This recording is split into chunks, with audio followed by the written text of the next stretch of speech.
Welcome to Superhero Chicken Fest Episode 4. Today's episode contains spoilers for Harry Potter, Avatar The Last Airbender, and Kingdom Hearts. Not that Kingdom Hearts can exactly be spoiled, you need a plot for that. Today we're also sponsored by Nostalgia. Nostalgia. Disney has it, you want it, and now they rule the world. Superhero Chicken Fest! You gotta put more gusto into it than that. No. The whole point is that it's like a small thing. That was so small and squeaky. Superhero Chicken Fest. I probably like that Quiet. No, they'll hear it. All right. Hi, everybody. We need to have like a 4-part harmony, like Sega version. I like that.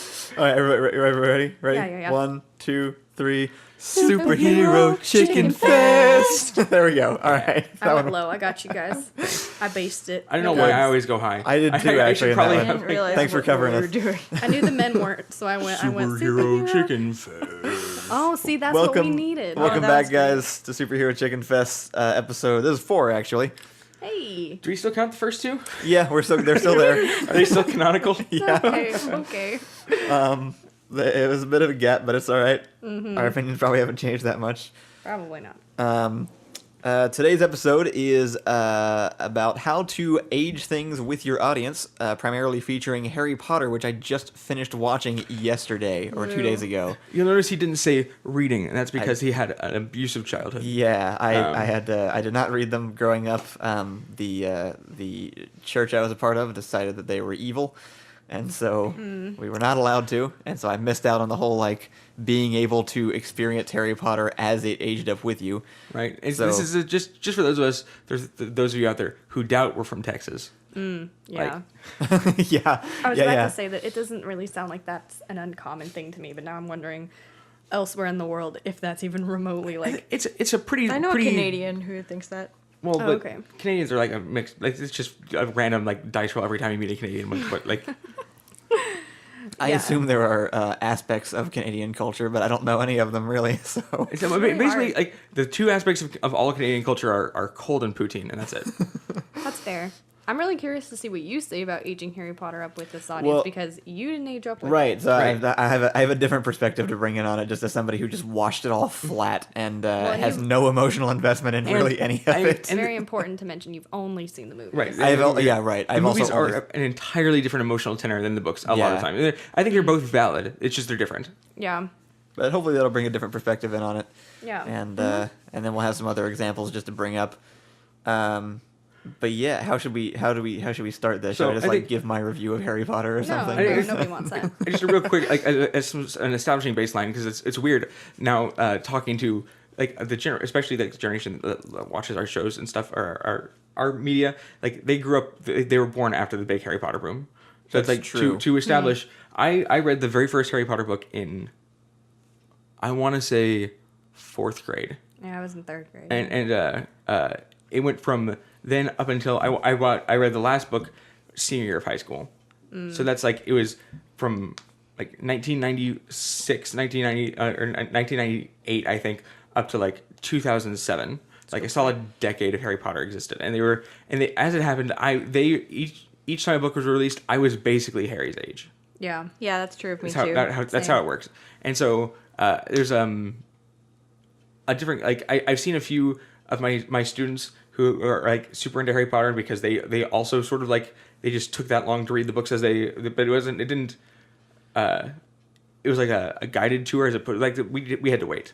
Yeah. I think the best way to have done that is honestly you need an older sibling. If you're born significantly 4 years later than the Harry Potter time, you need an older sibling to get you on that train, or else you might just miss it. I think it's particularly I think it's easy to forget what a stupid huge craze Harry Potter was. Right. Yeah. It was there's no book series now that matches the fervor of Harry Potter. Nothing. Right. As a kid who liked to read, I remember a bunch of kids, or a bunch of parents being my kid won't read, but they read Harry Potter, Right. and me feeling what a hack, everyone can read Harry Potter, it's so goddamn interesting, except little me didn't cuss, but, I am in middle school. I dressed up as Tonks with my friend who dressed up as Hermione, and we went to the midnight opening of the sixth Harry Potter book. Yeah, me too. At Barnes and Noble. Yeah, we did that too. I didn't even go that nerdy time. on anything. What? I didn't even go that nerdy on anything. I was Oh, I was man. never in the Lions in costume. man. It was great. I was there, and there's a guy dressed as a Lockhart just walking around with a giant like pheasant quill. But when was the last time you saw anybody doing that for like a modern series now, like a book series? I mean, we don't. People dress up to go to Marvel movies. Well, I will Yeah, say Marvel actually, movies, yeah. just as sort of like a note from an outside perspective, like that to me speaks to something like really culturally significant, that even people who are not traditionally nerdy get that into Harry Potter and did while it was happening. I think it's especially back then, because now like Marvel movies are prevalent and nerd culture is a thing, but it wasn't as much as we were growing up. But Harry Potter was still like that big of a deal. I think, well, and this is probably something we won't touch on too much because it's a whole different podcast and it's a whole different. I don't think any of us experienced it too deeply. Harry Potter is what I consider. It's one of the first true like fandoms to to hook on into our generation. Like it was like Tumblr grew up with Harry Potter also. It was a huge like an internet subculture. Like it was maybe the first like accessible fandom. It's something that everybody liked and everybody could go online and find other people who were really into it. So it was like a community nerdy experience. It was sort of like the launch of got in on the ground floor launch of like the nerd renaissance along with the Lord of the Rings movies. Right. I spent a lot of time on Harry Potter forums and stuff like that, and I had friends who were really obsessed with it, and we wrote stories about it, and I had like OC Harry Potter characters and stuff. I made a bunch of Harry Potter memorabilia in high school. I recently reread all the books too, like last year, so I have a lot of like and like We also introduced a ton of people to writing. Someday we should just do we should have a Door Monster recording of a My Immortal reading, I think. Yeah. I remember after Harry Potter ended, I don't remember how old I was, sometime in high school, like somewhere between sophomore and senior year, and I had to hide the fanfic that I would read because I couldn't get over my craving and need for Harry Potter. I had already reread the series like 4 times. So at that point, it was over, and then I had to go on to fanfic.com or whatever it was, and I had to continue reading. Like, people would write the 8th book. Like, people would keep going in attempt to get, like, the Harry Potter feel back. Never worked, but... I saw a ton of Marauders fanfic. My there was a lot of that. Like that was my favorite Harry Potter. Yeah, that was like my favorite genre, and I made like an OC character for that. Like, I hid it because I thought people would judge me. They wouldn't have. We were all doing it. Like I didn't feel so bad about it because I was like one of maybe like the 4th most obsessed person out of my friend group. Shout out to you, Martha, if you're listening, which I'm sure you aren't. I think about it sometimes. I made her a Harry Potter throw pillow. Oh, that's and I so saw cute. her like in my adult life recently, and she told me that she still has it. Oh, or that's awesome. that she used it till it died, and then she had to go buy one or something. That's really cool. I felt really touched by that. I think like to get back towards like the topic. Sorry. Like it's okay.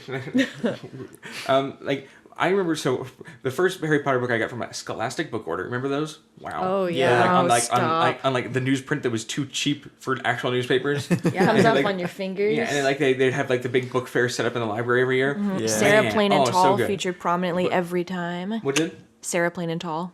Oh, I specifically remember it for what is it? The Amulet of Samarkand. Oh yeah. It was like there's certain books that are just like Scholastic like staples that. Mine was Calvin and Hobbes, actually. That's where all that came from. Oh really? Uh-huh. I didn't know. And at least when I was in Dripping Springs, that's where I found it. They had them in the library, and they had them in all the school book fairs, and that's how I got into that. Are you telling me that that's literature? It can appear in a book order if it's a comic. It's not literature. Sorry. I was going back and forth between getting Harry Potter or this book about inventions that were made by accident, like super glue, or something. Like, and I was like, tough call. And my mom's like, one of these looks good and one of them absolutely does not. Was this supposed to be on topic? What? Sorry. Oh, yeah. So, so this I'm in 3rd grade-ish at this point, right? And so like if you're reading the first book, Harry is really low key. Everything. I mean, he starts off in an abusive household. He's very, very like very mute, very small, very like scared of everything. And that's perfect for 3rd graders. Yeah. Like that's like it's basically just like don't step on me, please. The book. And then like, at a certain point, like by like I guess it's book 4 and 5. Harry just gets pissed off at everything. Yeah. And this is like, and this is one thing I think critical reviews of Harry Potter miss out on. Mm-hmm. Like Harry's not likable. And it's like, Well, yeah, no, absolutely not. But I wasn't either. That's kind of the whole point. And then finally ends up with, like, at the end, he's like, wow, so I got to, like, have responsibilities? And I'm like, same. Yeah.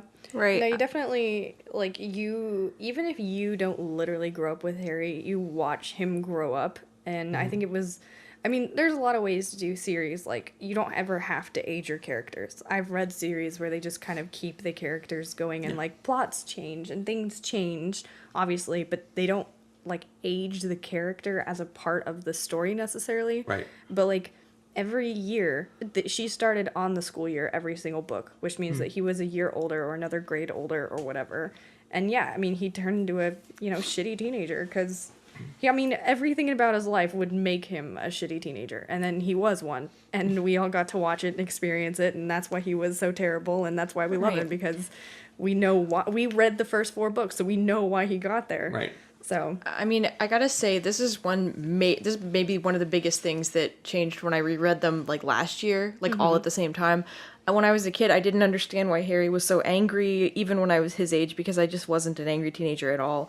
Yeah. But now, reading him as an adult, I had a lot more insight into his emotions, and having felt more negative things in my life, it made more sense. But I think that she did a really good job of writing it in a sensible way. Like, you can understand why he would feel that way. And she did write him like a teenage boy, as someone who spends like a lot of my day around teenagers from teaching high school. I think one of the parts of this is a lot of the plot revolves around Harry's dumb.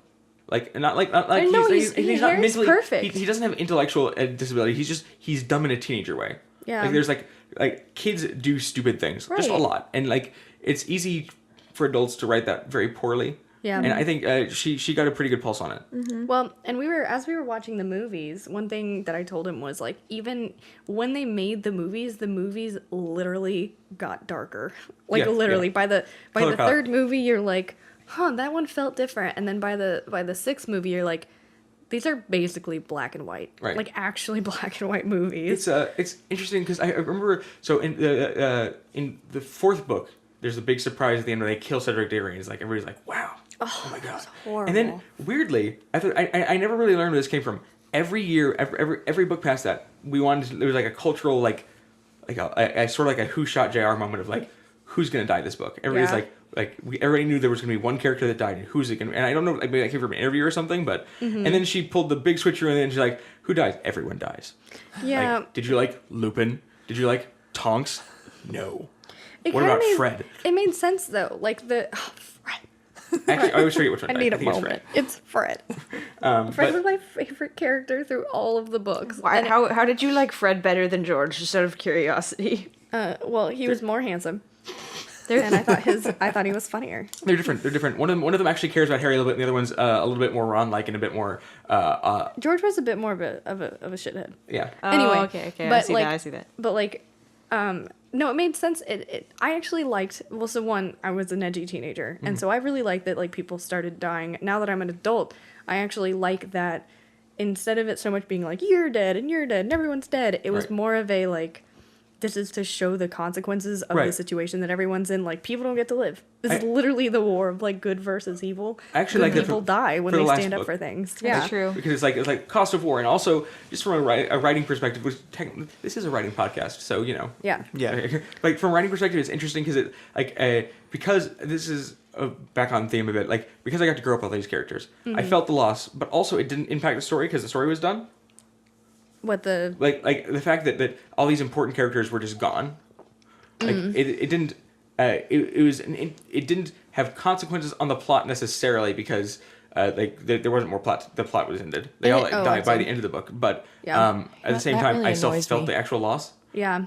I mean, like, it's just great because the first book is like, there's a troll. This guy has a face on the back of his neck, and like everything's on fire. The end book is like, everyone you love is dead. Like, Like, it and starts off with really strongly. So I talk about this occasionally. There's certain sometimes there's a stuff gets real moment like in the last season or episode or installment or something that's really effective. Like in the last season of Battlestar Galactica, the very first episode, there's a somewhat important middling side to occasionally prominent character, and she finally goes on a date with one of the main characters, and it's like this super lovely evening, and you see that she's like, she comes back home, she's like smiling to herself, brushing her hair, and then she just takes out a gun and shoots herself in the head. Oof. Because the idea is like, this situation is so bad, she wanted one good day, and that's all she's gonna get. And so like, killing Hedwig did that. Oh my god. Just out of nowhere. Just like, hey, remember Hedwig? The most trusted companion ever? Boom, gone. It was to raise the stakes. I totally get why she did it. I think it was important. It was and also I think because, it was like, to set the tone. Like they weren't in a place where Hedwig was going to be useful. Because Sure. My favorite criticism of the 7th book was it just being called Harry Potter and the Extended Camping Trip. Yeah. It's I don't know how much it came across in the movie. I forget. Like that's accurate. Like the 7th book definitely had some editing issues in the terms of like she just didn't kind of want to stop writing, and so she put in like every emotional character moment she could, and so the middle 3/5 of the book are all just like, and then they brooded in a tent. Yeah, that was the I don't 7 part agree. 1 from the movie was essentially all of them out in the woods and stuff. I liked the last 3 movies best. Yeah. So when you say the last 3, or is that 6 and 7, 1 and 2. Okay. Yeah. It's been a while since because that was the Harry Potter. I think was the first series to do this, where they split their last installment into 2, and then Twilight followed almost immediately after, and then The Hobbit ruined everything for everybody. We talk about Twilight not doing it. What? Twilight is a terrible example of just being a story and aging up with their audience. Probably true. Definitely true. So They were like, "Oh, I know how to age up this character. Get her pregnant." I don't think that that's relatable. I would not argue that there was any attempt to age up with the audience. I think it just was that she that was Bella's story arc, and that was the end of it. I think it's an interesting topic. So I think Bella actually is an Hang example. on, I think you were finishing Okay, something sorry. about Harry Potter. You weren't well, saying. I was just gonna ask, like, so having had the experience, if you had to like distill it down into what made it effectively like feel more relatable at each age, what changed specifically about it? Like, what was it? Harry, I think the thing that was most relatable was the way that the character and the relationships to people didn't just happen like at the same time they were happening to me necessarily, but that they happened at similar. Like, even if I had started it off 4 years later, like after the books, it wasn't so much that like, oh, I'm the same age as Harry, as it was that when it started happening to me, it all started happening the same way. I started getting interested in boys at the exact same time that the books established it. I started like having adult friendship, like being able to talk to adults on a normal level around the same time he did. Like it just sort of it ages him up. It ages him up so well that even I can relate to it 10 years later and be like, I did the same things at the same time. Like the emotional levels of the characters are spot on. I think the whole time. I think one interesting aspect, like one facet of like what allows a series to age up with its audience is, and it has to be a long running series.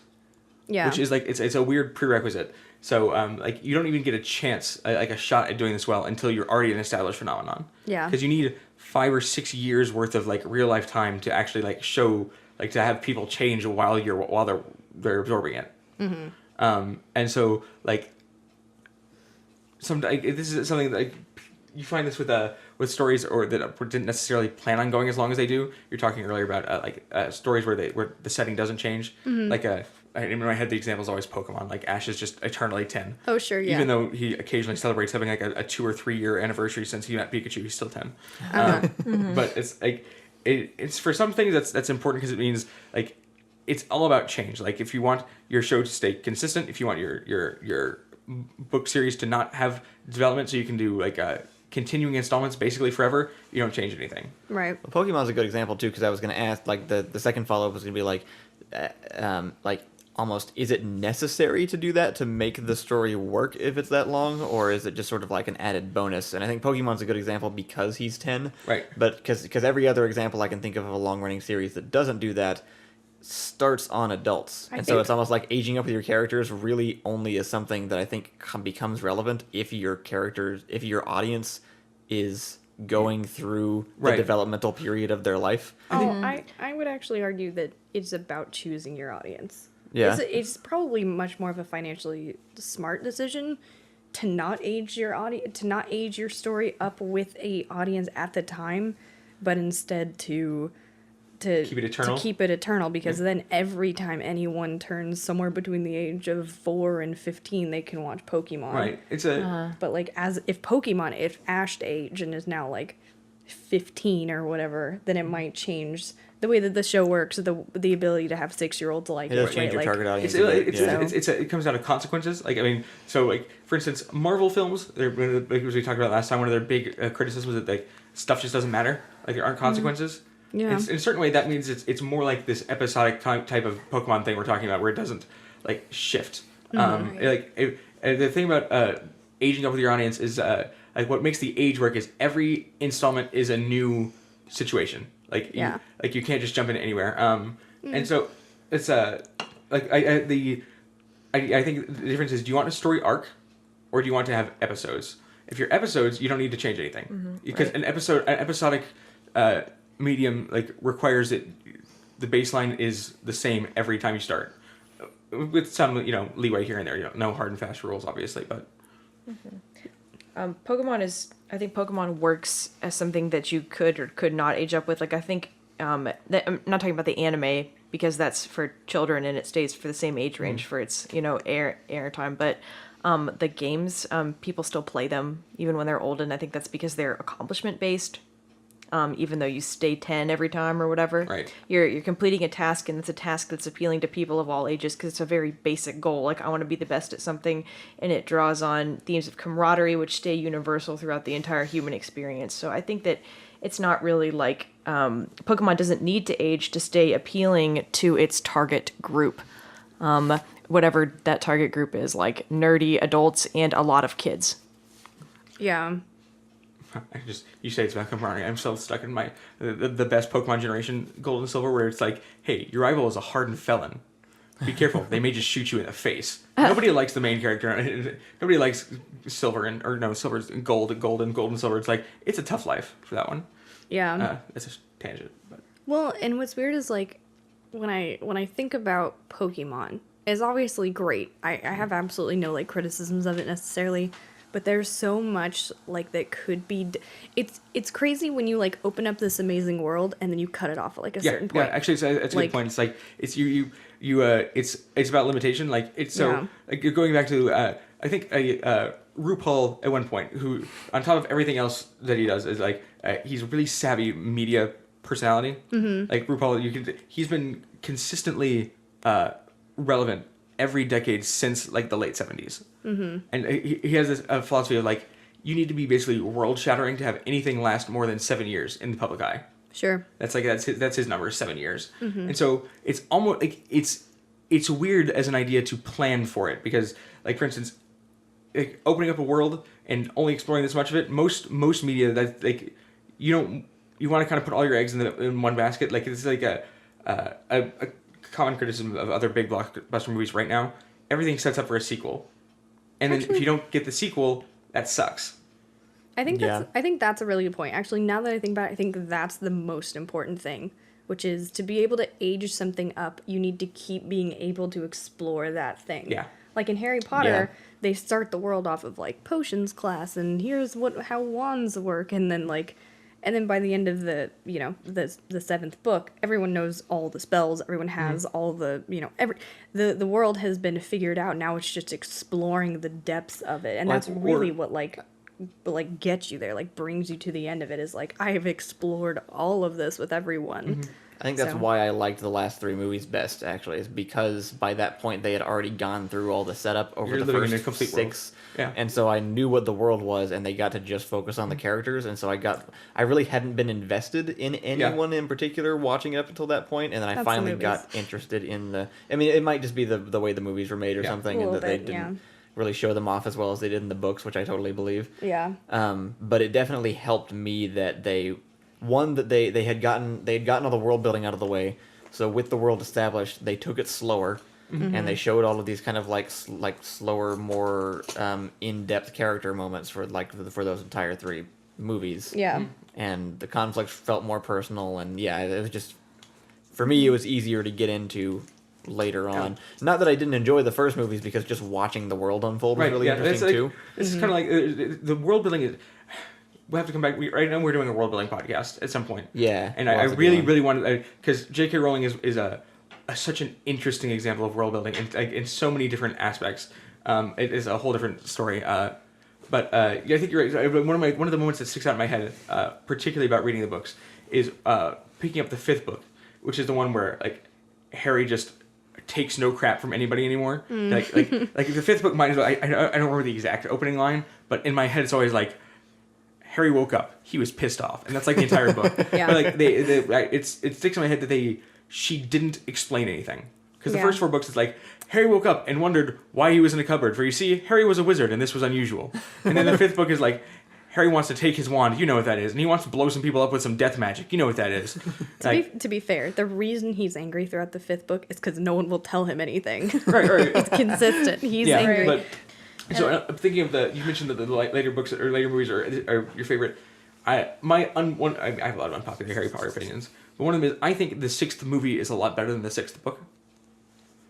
Like, interesting. You talk about interesting. Like you said, they take it slower. Yeah. Like the 6th book, especially, I've reread it it's a book I've read at least a number of times, which is still only like 5. But like the 6th book kind of barely has a plot. Like I sort of kept waiting for the plot to show up, but it's sort of like, this is Harry's 6th year, and we're gonna like kind of talk about how sucky the world is right now, and it's like, let's just like watch like the wizarding society kind of fall apart a little bit. Yeah. And it has like this little undercurrent of also Harry's really good at potions class, and that's kind of weird. And that's but the movie, you don't have to wait like 30 hours worth of reading to kind of like get to the beginning and the end, and you're allowed to have like a lot of those personal moments just kind of like pop on screen a lot more than in the book, because I kept waiting for the plot to start in the book, but in the movie you're allowed to like, each scene is, you can like direct it in a way that emphasizes the point of it kind of a bit better. Sure. I strongly disagree. That's but fine. I feel like that's a different podcast. But we've go ahead. Oh, I was just gonna say, like, the way that I think the way Harry Potter ages up as a series is pretty good, because Harry's goals and the things he notices in the world start to kind of stay consistent with what you would notice at that age. And I think you were saying that earlier with the emotions. But I think with the accomplishments too, like him realizing in the 6th book that he could be good at potions with the aid of something else, like, or with like, and that he could get favor from his mentors. That's something you start to realize around that age. Like, you start to specialize, and you start, like, you kind of know what the world's about by the time you're like mid-teenager, but then there's little things that change about it until you actually go into your full career and start doing like in-depth knowledge of other stuff. Kind of, part of it, I kind of found like the books 6 and 7 specifically also aged up with me a second time when I went through college, because like the way he interacts with his teachers and the way he interacts with his schoolwork in 6 and 7 are a lot more like college level stuff. Yeah. Like they, by the way, here's your field. You know, you're pretty good at your field now. Here's this entirely new aspect that we never mentioned before. Welcome to graduate school. Yeah. Like with the Horcruxes and stuff.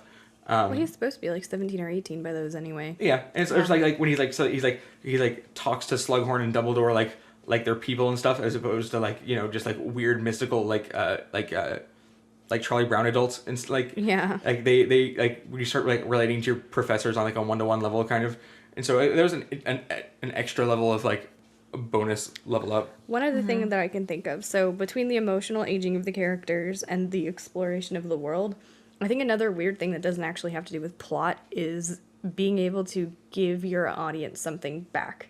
Like reward them for the time that's put in, because one of my favorite things about things that like I felt have aged with me is the time that I invested in them. Like, I put work into you. And then by the end of Harry Potter, I felt rewarded. I also felt devastated, but I felt rewarded. Like when the castle comes alive, I was stoked. Like in the books, when she starts talking about it, I was so unbelievably stoked, because I had thought about it, like, and they kind of like allude to it occasionally, like throughout the books, but just that the world is so much bigger and that Hogwarts is so much more than they like lead on. But then like these giant like 10-foot stone soldiers like start dropping from the walls of Hogwarts, and I freaked out. I was like, I've put so much time into this series, and I'm rewarded with an epic battle, like the epicest battle that ever was. I think so. Speaking of like, there's a aging up with your audience. This is very interesting in the context of movies, but like we were talking about, like it because it takes so long, you just don't often get that much time. The place where this happens the most frequently is, unsurprisingly, fantasy novels. Sure. But this is children's fantasy where it's I think where it's maintained its like worldwide global phenomenon status for so long. But like your average fantasy series that exists for this is all about like the entire point of most fantasy series is getting to that payoff level. And now lots of them don't do it well, and lots of them involve adult characters, so the aging up isn't quite the point. But there's a lot of these topics and tropes apply to broad fantasy novels really really strongly. And the other one that happens in a lot is anime. That's what I was trying to think. Yeah, Yeah, I was like I shonen know I've anime, seen this happen before, but I can't think of a specific example. It's like where you learn how the magic system whatever anime works, and then you build on it, and then eventually, well, since it's anime, it all changes, and they introduce a whole new thing, and then it's like, but there's like a lot of individual arcs have like Dragon Ball Z. We know like Spirit Bomb is such a huge payoff because it makes sense, but it's so much different than everything Goku has done before. Right. Like Super Saiyan is like a culmination of everything we wanted Goku to do. Well, like I think that's a great segue, and I know all the anime fans are going to hate me, Avatar: The Last Airbender, which is another great example of aging up with your audience. I think in a few different ways, some good and some not as good. Is a good way, or well, I think so. My opinions on it personally are that the first series does a pretty good job of aging up its characters. It had a much shorter run, so it's harder to see because it's only over 3 seasons. Yeah. But it does age up its characters a little bit. I grew up watching that show. Like I remember growing up watching that show. I remember It came was out only during like like a a year or formative two, period but of my life for sure. So Yeah. it was That like it was an definitely important helps. 3 years. Yeah. It was still only 3 years, but it was an important 3 years. it was.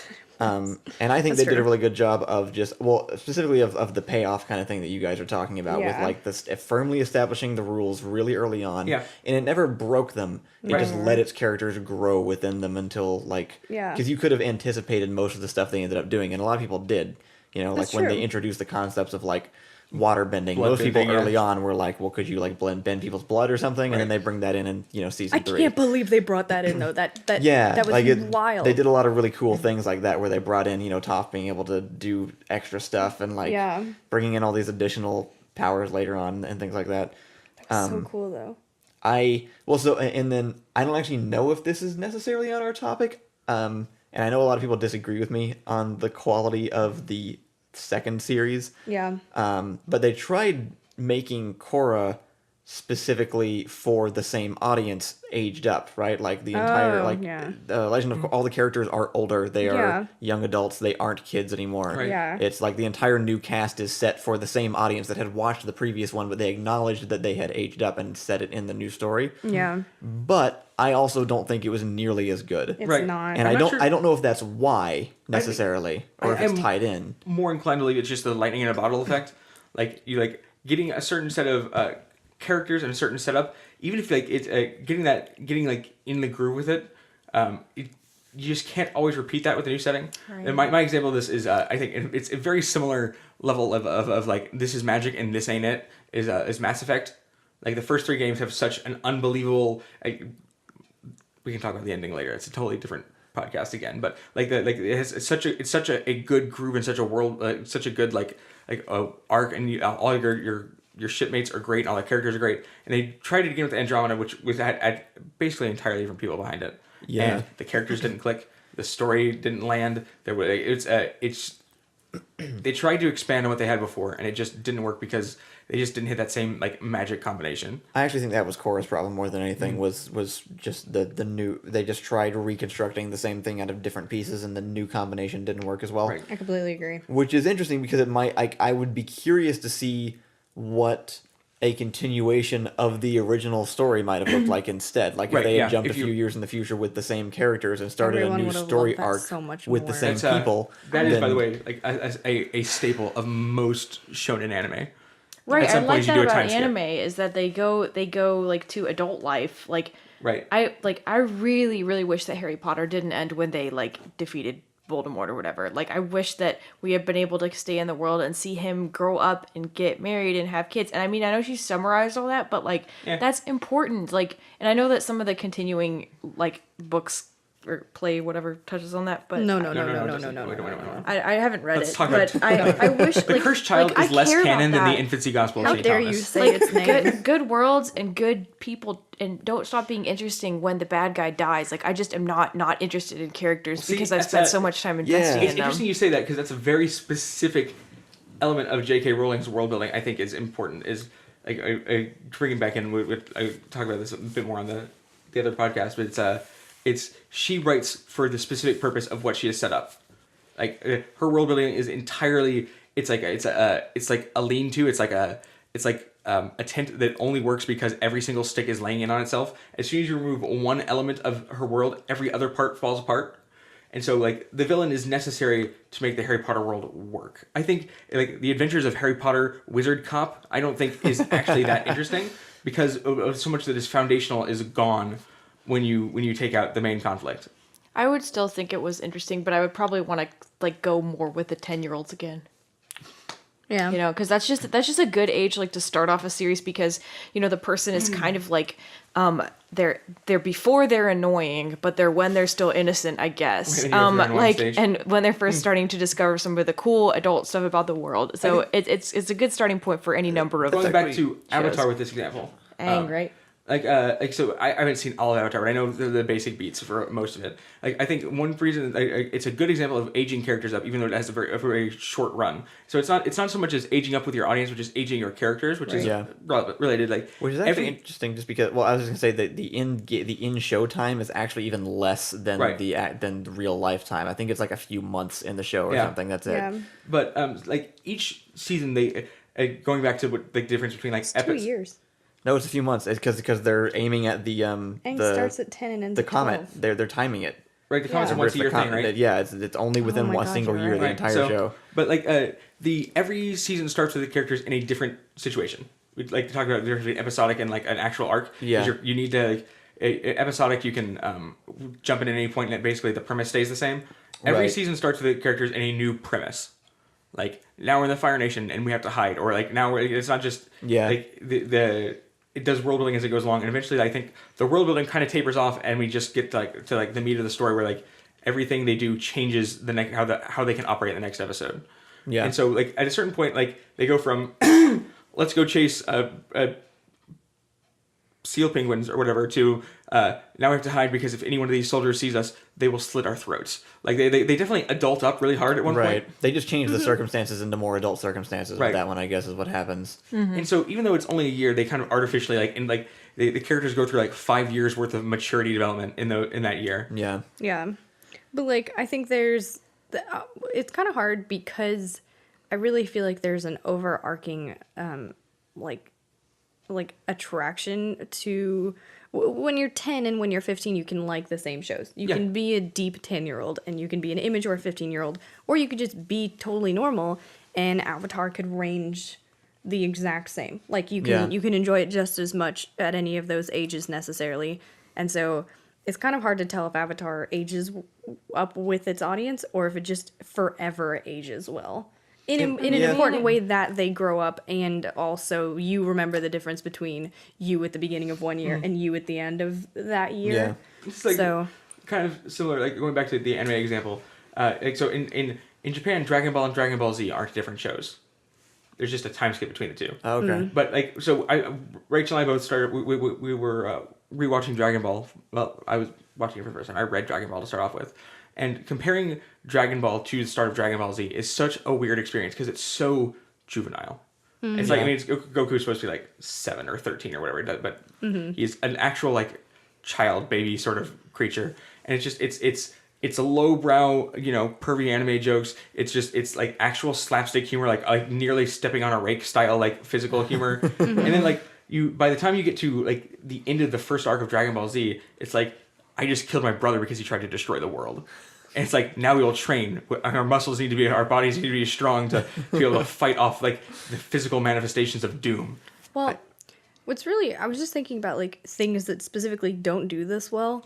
And one of my biggest examples, and I can't really like place my finger on it, but Disney movie sequels, it's not really enough time to age up, but they specifically age down.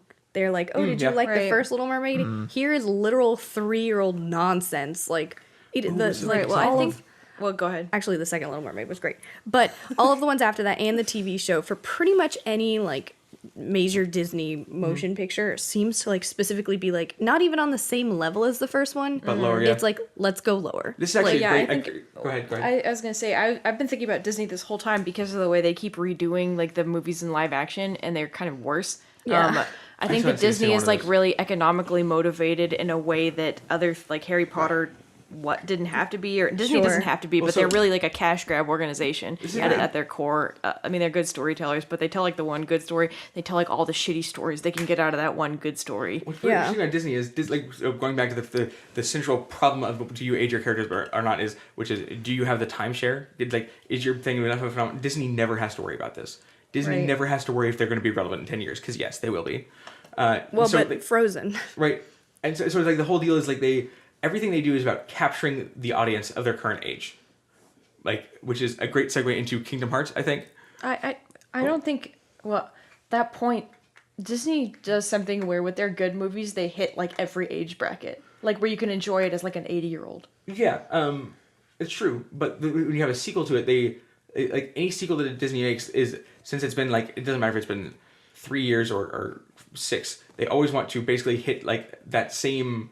Like there's a sweet spot like that they need to be appealing to. Yeah, Like, they can't afford to lose any part of their audience when they move to a sequel. I think part of it. The problem with bringing Disney sequels in as a comparison is that they're never made as artistic extensions to the original story. It's the movie did well, so Disney, the company, makes more products that can make more money, and that's all the sequels are. It's the same thing as making toys off of them. Sure. Great segue Pixar's there. With a singular exception of Toy Story, which which is actually like talking about aging up with your audience. Like That is Yeah, a they good did a example. good- I didn't great- think about that at all, actually. my family went to go see Toy Story 3 the day before I moved away for college. Oh no. Right. I mean, they Which knew, is- they knew what they were doing with that. Mm-hmm. Yeah. Well, and they seem to appear to know what they're doing with Frozen as well. Well, I this mean, is- obviously, there's not a Right. lot to go off I'm of, but that's curious not about the that. same toned movie. No, it's not. So I mean, Frozen is like a different like thing though. They're trying like that part. Whatever happened to the studio, like in the meantime with Frozen and Tangled, is like a different business model. interesting. I think. Well, I mean, like so. Maybe not a different business model, but a different. Pixar has different- Pixar's a whole. I don't know. I have to like, think about it. Neither of those are Pixar, though. Those are just Disney's studio. Is it Frozen on Pixar at all? Nope. No. Okay, It's that's just cool. 3D Yeah. animated. But it is a good point that they don't actually. I haven't seen direct-to-DVD sequels of any modern Disney movies. They don't seem to do that as Well, much they do. anymore. They Well, they tried a do. They couple do times. Frozen minis. Like they do Tangled- Frozen Tangled. shorts Oh, do for they? kids that are direct to DVD. They- Tangled have has the- a TV series. they have the- It's two-dimensional. Oh, yes. no. They What tried to does? do an Olaf Tangled. spinoff. Oh, I think it was I forget in front of one of the Pixar movies they had a 25-minute Olaf short as opposed to like the cute little like 3-minute Jerry's Game style, and people hated it. So it sounds like they're catching on, and what they're doing is they're creating a bunch of really garbage things for toddlers. They're just getting I mean, better. they at always what did they But do. at that. the same time, Like now, the Little now Mermaid they're sequel. aging it up, though. Okay, now you want to talk about this is great. Talking about aging up to capture an audience that you used to have. Have you seen the Dora the Explorer trailer? Oh my god. oh my god! Have It you looks seen it? ridiculous. Yeah, that's a good example. I have- What's the I- point? I'm gonna see it. I'm gonna go watch that movie. I mean, it actually it's looks like you remember how bizarrely bad the decent. Kim Possible movie looked because it, Yeah. It's it, actually- it looked it's like everything I wanted like from what it Kim was Possible. supposed to be. It's But I didn't ask for Dora. No one I didn't asked. either, but no I one asked for wants more it. Kim Possible, and they gave it to me. It was just Dora the Explorer. Dora- with Danny Trejo as Boots. The fact is, Dora is a cultural phenomenon, and even if you think Dora's annoying, which I think everybody does, there's so many like adult videos on YouTube like that are like edgy Dora the Explorer that it's Right. like, why didn't they do that before? Like, why didn't they make an It's- actual movie? But anyway, like It's gonna it be just- terrible. Of course, I it will mean, be, it's but gonna be it may- horrible. but Yeah, it's- you're right. It's gonna be so much less terrible than it has any right to be. But I think it's gonna be like the Jumanji, like it's gonna be like that. No, Jumanji was great. Okay, I See, I haven't think- seen it. Okay, it actually sorry. it was annoyingly good, but I don't think Dora will accomplish the same thing. I think it might. This is another. I feel like this is another actually like parallel example to age because this also isn't aging with your audience. This is capturing nostalgia. I mean, I think reselling that's it, which is aging another with your thing that- audience. We are now purchasing it's a power, form of so that. it's Well, yeah, it's yeah. like I mean, a lot of this is like when I was a kid, I didn't have money, and now I do. So what do I want to spend my money on? It's still the same thing. It's stuff that not makes you Dora. feel stuff that makes you feel warm and fuzzy, that makes you feel nostalgic. Like, because I mean, the way that our economic situation is going in the country, it makes a lot of sense that a lot of the things that would be marketed to our generation, the millennials, would hark back to a time when we were well taken care of and we didn't have anxieties. Whoa. So I think what this has told me is that we are not the marketing age range anymore, because I didn't grow up on Dora. Dora was like 4 years after. Right. Millennials are still like we're still in that bracket. I didn't grow up on Dora. My brothers did. Yeah. But like you're they're not marketing to me anymore. I'm not the nostalgia audience. Well, I mean, we still have nostalgia things that are marketed to us. Okay, we do have Detective Pikachu coming out pretty soon. Right. That's thank that's God. just Thank for you, us. right. That's for us. That's That's our thing. And my students thought it was the dumbest looking shit ever. But all of my adult friends were like, oh, Did you cool. see that Arcanine? Yo, my God, so great. Oh, okay. And the kids who even like Pokemon were like, that looked like so cringy. Oh, horrible. Oh, My reaction was something like, that's not how I wanted this. I mean, I do think it's a bit cringe. Like, it's not exactly what I would like. It's not perfect for But I'm me, gonna but see it's it. I mean, something. yeah. Yeah, My and it reaction looks is- like it'll be fun. It's actually everything I wanted, with the exception of Ryan Reynolds. That's like if you Why did they put Exactly. Pikachu is so much more innocent than Ryan Reynolds in my replace mind. that one aspect of it, like, or even if Ryan Reynolds hadn't been Deadpool, I think that would have fixed it. It's just like Yeah. it's too close. But if you just pretend that that's like, if you go through the entire movie production just with the different casting there, that's everything 7-year-old me ever like could have dreamed of. I agree. Right. And so that's not aging with your characters. That's aging up with like your audience instead. Right. It is. That's true. But so this, I think, Kingdom Hearts failed to do Yeah. that. Well, yeah. So since we have about 15 minutes left, so this is the I think the exact counterexample of how to properly age up with your audience, and it is the thing that I had when I was a kid. This was like, I didn't have Harry Potter, but I got into Kingdom Hearts, and this was like my whole world for a few years. For reference, I met Kyle because Jeffrey's like, hey, this is my friend Kyle, and then he broke Kyle's Keyblade necklace that he was wearing in high school. I was so mad. I was so mad that he did and that. then this was like an ongoing thing for 3 days, and I'm like, cool, I'm not doing anything, so I just like hung out with them for those days, and that's why we're friends. So thank you, Kingdom Hearts, even though I've never played it. But It was so good. It was really really good, good. when I was a kid. Yeah. It was a huge deal. I remember seeing it. I was at my friend's house, and they showed us Kingdom Hearts, and the opening cinematic was like all it took. Like I saw that, and it was like I had never seen anything like that before. Like it unlocked this whole like side of my brain that I didn't know existed, because all I had watched was Nickelodeon cartoons up until that point. Yeah. And it's weird because Kingdom Hearts, looking back on it now, it's like one of the most like disgustingly wholesome things you can watch. But at the time, it was like, whoa, this thing is like deep, man. Right.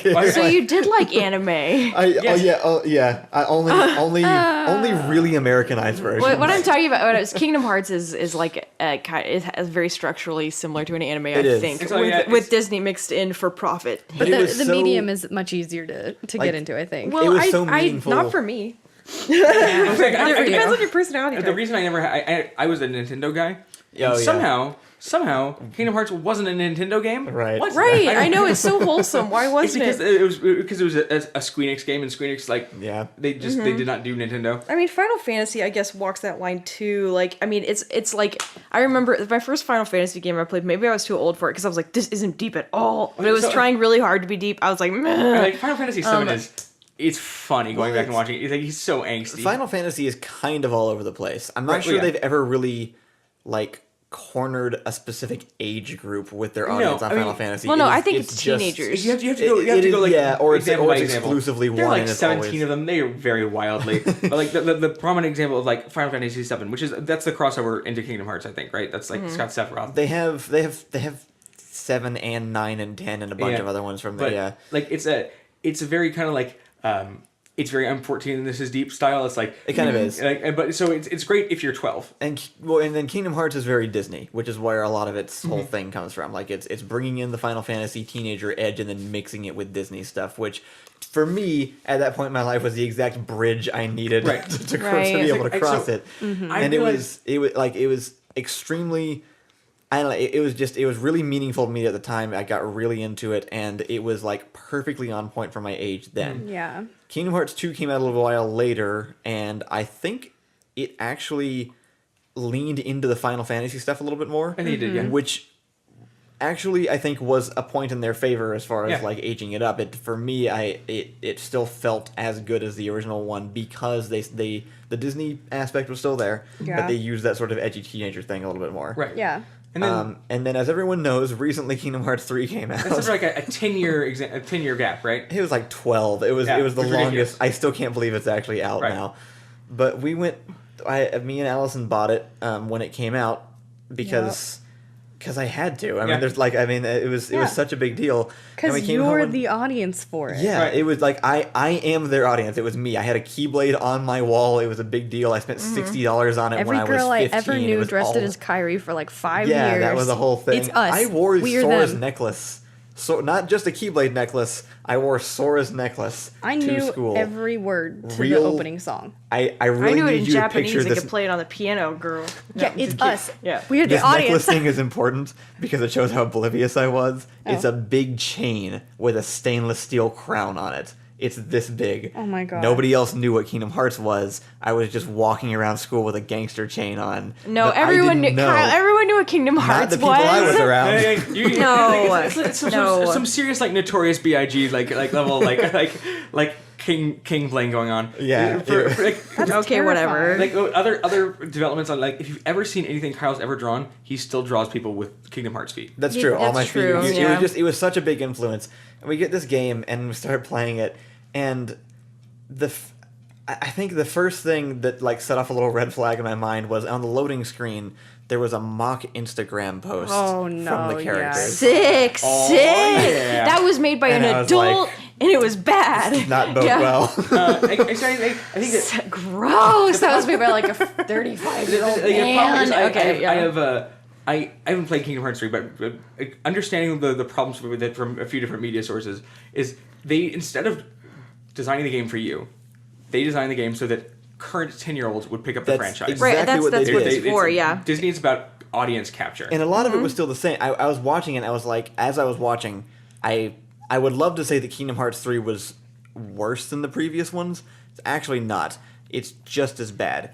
If you go back and play a couple of the old ones, like the dialogue is still just as cringy. Right, the pacing is still just as weird. It's fun because you remember liking it. Right, yeah.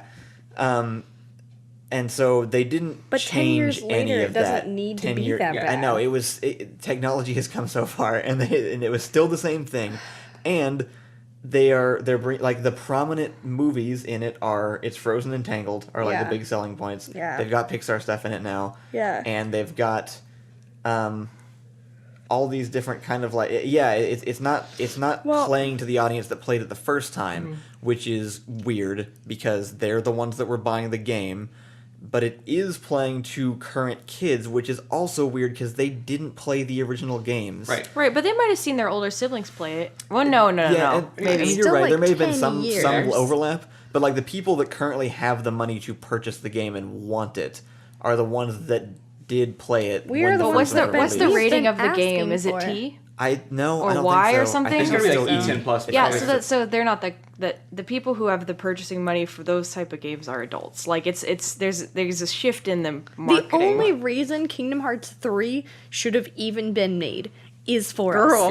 us. Or else no. do something different. No, it's genuinely. It's a formula you can reinvent. I think that but we it's should ask some 10-year-olds how they feel about it. That's my opinion. But the thing is, They're gonna like it. Kingdom Yeah, I Hearts mean, 3 that's great. Another And element allowed. of this is Kingdom Hearts 3 isn't the third game. Kingdom Hearts 3 is like the 12th game. Yeah. No, yeah, it is It's important like to... it is the payoff of That's true. a multimedia empire. Right. It's like there's been like for a decade people have like whiled back and forth through numerous failed gaming systems just in an effort to like try and get like The only itty reason- bitty bits of story Anyone's been keeping up with it is so that you'd be ready for when Kingdom Hearts for Kingdom 3 Hearts came 3 out. to Exactly. answer all these weird convoluted problems. So I haven't tested this theory yet, but I have a strong thesis that we'll test eventually someday, Kyle. The Kingdom Hearts is basically just Metal Gear Solid for 10-year-olds. And it's like, Oh I just want to my know, like, every Jesus. single part of this is so convoluted and crazy, and there's no way they can ever pull it off. Let's see what happens.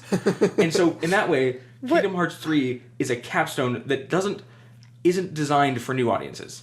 But just like, I agree.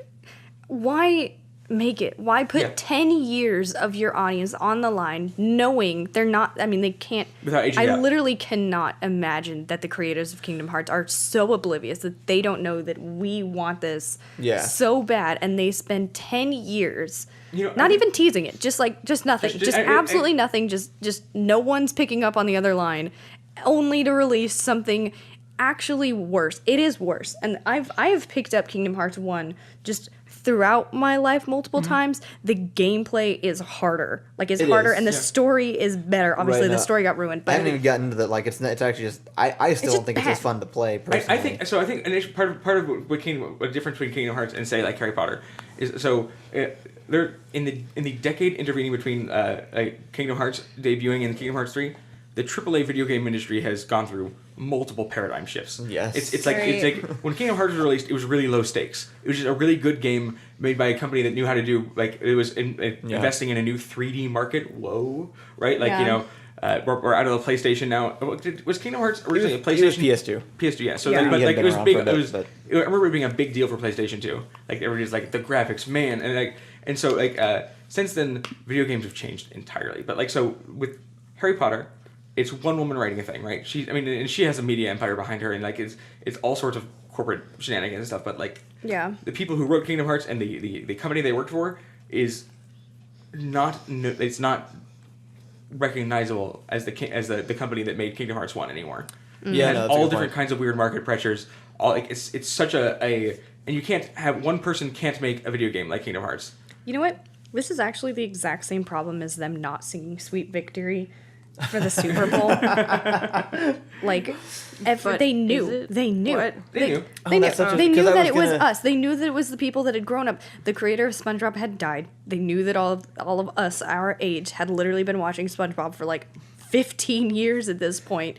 They teased it, and then they just completely let everyone down. Super disappointing, because if I was going to pick one pop band that knew how to age with its audience, it would be Maroon 5. Maroon 5, the chameleon of oh my god. Go ahead. It's just Maroon 5 has never felt the need to be artistically consistent enough to not be good with whatever's happening right now. Well, their personal taste might change with how people grow up. It's not like creators stay static. Well, okay, so obviously David Bowie's the famous example of the chameleon who shifted his musical style every single decade to match what was going on, and there's nothing wrong with that. It's no, it's a good thing to be able to do that. There's a reason Maroon 5 is successful, and it's not because they make poor artistic choices.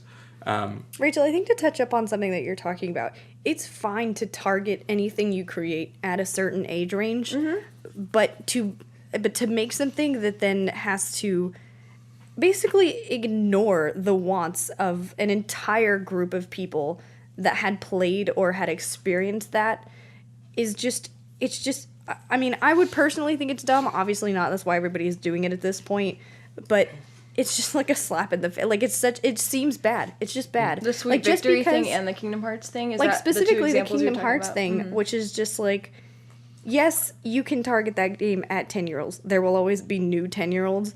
But it would have been a phenomenon if our age range had picked it up and it had been everything that we had ever wanted. Well, it would have right. Or it's otherwise you're making Pokemon on a similar level. It's except that the plot's advancing, which is a weird tension to pick up on, right? Because there's the fact that there were a bunch of people on hold for it changes the way that the marketing maybe should have gone. I think that's what you're saying. So the counter example of this, or the companion example, is Legend of Zelda. Mm-hmm. Oh, which reinvents itself every 5 to 6 years. Great with each new console. Twilight Princess is basically kind of a dark and gritty remake of Ocarina of Time. Okay, Twilight Princess was kind of bad. I enjoyed it a lot, actually, but it was designed for new 12-year-olds to pick up and love as much as I loved Ocarina of Time. But they did it in such a skillful way that it was appreciable by others. There isn't a continuing plot. Yeah, there's a continuing world and kind of a continuing lore. It's themes. It's kind of like Mad Max, actually. Right, they kind of do a reboot thing for each entry. And so what that means is, if Kingdom Hearts had done that, if Kingdom Hearts had, it would have pissed off a bunch of people, because they, if this had been instead, a new entry into kind of a new Kingdom Hearts franchise, it wouldn't be as disappointing, because it was it'd be something. It wouldn't be playing on all the hopes, fears, and dreams I've had for the past 10 years about this character. That's exactly what I was. It's like at that point, why even make it Kingdom Hearts 3? Like just make it a new thing with new people. Otherwise, Kingdom Hearts Twilight Princess. Well, but they decided to start the most convoluted plot of all time within the first, and then continued throughout. I'm still gonna say you haven't seen Metal Gear Solid yet. And then they continued throughout the next 10 years, making weird other variations of Kingdom Hearts and like creating different like little spin-offy things. Right, to make it to keep us invested. Right, but then when they actually come out with Kingdom Hearts 3, they're just like, who cares? Like, I'm sure that there was a aim lot it at of 10-year-olds stuff that went into that, like in terms of like stuff. waiting for Disney properties to have been around for it's a lot of like when can we invest in this big of a AAA release again? Yeah. And it's not a Final Fantasy game, like because it's Square Enix who makes like when they release something, it needs to be it's a significant allocation of resource. I think part of it is because Kingdom Hearts got so big. Mm-hmm. Like if they were allowed to keep it as small as the game started off, I mean, it was never going to be a small game. It was always a big banner release. Yeah. But Kingdom Hearts 3 is such it's almost a console selling release. Mm-hmm. Like it's like at that point they like Square Enix has to get like their entire house in order to allocate funds to make that game, and you can't just do that anytime. I just got kind of bogged down in marketing stuff. I think eventually so it had to be what happened. I don't think oh, go ahead. I was just gonna kind of wrap it up though. Yeah. I think the biggest thing is like taking an example like Kingdom Hearts and comparing it to Harry Potter. The emotional state of the character does not change, but the plot continues to attempt to. Yeah. Like a lot of things attempt to change. The original audience has totally grown up, and you can definitely appeal to both audience. Like it's not completely outside of the realm. On top of that, they create a world that they set up they set up the world. Like, the world exists, and you get to explore all the different worlds within the first one. But then by the third one, you're doing all the same things. So you don't get further into the world either. Go ahead. Just as kind of I could have brought this up way earlier. As a companion piece of this back on movies. So I think a lot of what we're talking about with this is similar to a lot of the problems people have with the new Star Wars movies. Yes, I was going to talk about that. It's nostalgia capture without progress. Except that we're 5 minutes over. We are actually. I was going to try wrapping up. Which is too bad, because I think this is a great place to mine for more. But I also want to bring up real quick. Why didn't we talk about Rugrats? Okay, that's the end. It's literally called All Grown Up, and that was actually the original like nostalgia reboot. Okay, but right, I loved All Grown Up. A lot of people complained about it. I liked it. Actually, part of it is that it didn't. There wasn't a huge time gap. Yeah. All Grown Up. Like I remember them seeing them like the behind the scenes feature for working on Rugrats, and they were modeling all grown up characters, and like I thought that kid looks kind of old to be on Rugrats, whatever. And then like next year they had All Grown Up. It's like, oh, okay. Like, there's a smooth transition between the two series. Anyway, so the last thing I think that Kingdom Hearts fails at, there were the three things, and the third one is there was no payoff. No payoff for 10 years of waiting for all the time invested in games. Didn't do the Harry Potter thing. Yeah. There was y'all just beat the game? Absolutely nothing. No, it's unplayable. I cannot play that game. There's payoff. I've seen reviews. The ending is super great. Sora kills Sephiroth with a gun. They're like, the ending doesn't matter because I cannot deal with the way that they've switched the gameplay to appeal to like literal 5-year-olds. You literally just like you button mash until you load up enough button mashes that you then turn your button mashing into a giant glowing ship that then rocks back and forth. Disney ride, literal roller coaster rides. I'm just saying you're selling this game really hard to me right now. I mean, Kingdom Hearts was designed to resell old Disney property. Like it just like originally was one of Disney's money grabbing things that they did super artfully. They could have done it good, but they needed to get the parks in. They had to get the. I think that's incredibly stupid. I didn't know that was a mechanic. We're at the end. We're at the end of the podcast. So I don't want to go on too much longer. If I just wanted to present one like kind of conclusion I drew from it, just because I had a realization I think during it. Yeah. Just kind of like narrowing it back down just to like storytelling and stuff. Yeah. And like how to properly age things. I think there's actually a really sort of like beneficial parallel between essentially coming of age with your characters, like having them, even if they don't age much, like in Avatar, having the emotional aging process match up with the way that you reveal your world and the story. Yeah. It's almost like I think when it's done really well, when they age up the story with their audience well, or even just age their story up at all, it's when you use your character's growth to drive the story growth. Right. And so you start kind of simple and innocent, and then end up, they usually end up kind of getting darker and more into specific characters and things like that, like they do with Harry Potter, like they do with Avatar. And I think that's when it's done most effectively, is when you tie that sort of like inherent growth of the characters with the growth of the story that has to happen to tell a good story. This is the idea right, behind exactly. A I was coming saying of that. age Like, plot is supposed to be there's a whole entire wedges of literature the entire world over. They're basically based around like between the ages of 10 and 16, every human changes like dramatically. Like go ahead. And so making stories and plots that change the world, basically that mimics like the puberty range of like human emotions between like I'm tiny and I don't know what the world is, into I understand the world and this kind of sucks. Like and that's told through stories as diverse as like war movies or tiny little romance stories or fantastical space plots. It's like so many overarching stories, just stories in general, are just like about basically that 4-year range of human development. Yeah. Right, exactly. Even if it's no matter what the actual plot is, it's mirroring that sort of revelation of like, what is this to, oh, this is what this is. And I think we kind of touched on this. I think it's really cool if you can integrate your world building with that growth in the character, which is what Harry Potter did really well. Because if they're discovering the world at the same time you're discovering your own world around you or whatever, or you can remember back to the time when you only knew about certain things. It's really good. I think it's a great combination. You want to discover the world as the characters discover themselves. Right, and that's why they start at that age. I think in a lot of genres, and like what's a Bildungsroman? Bildungsroman is a coming of age story. Right, so that's what I'm like that. There's a thing,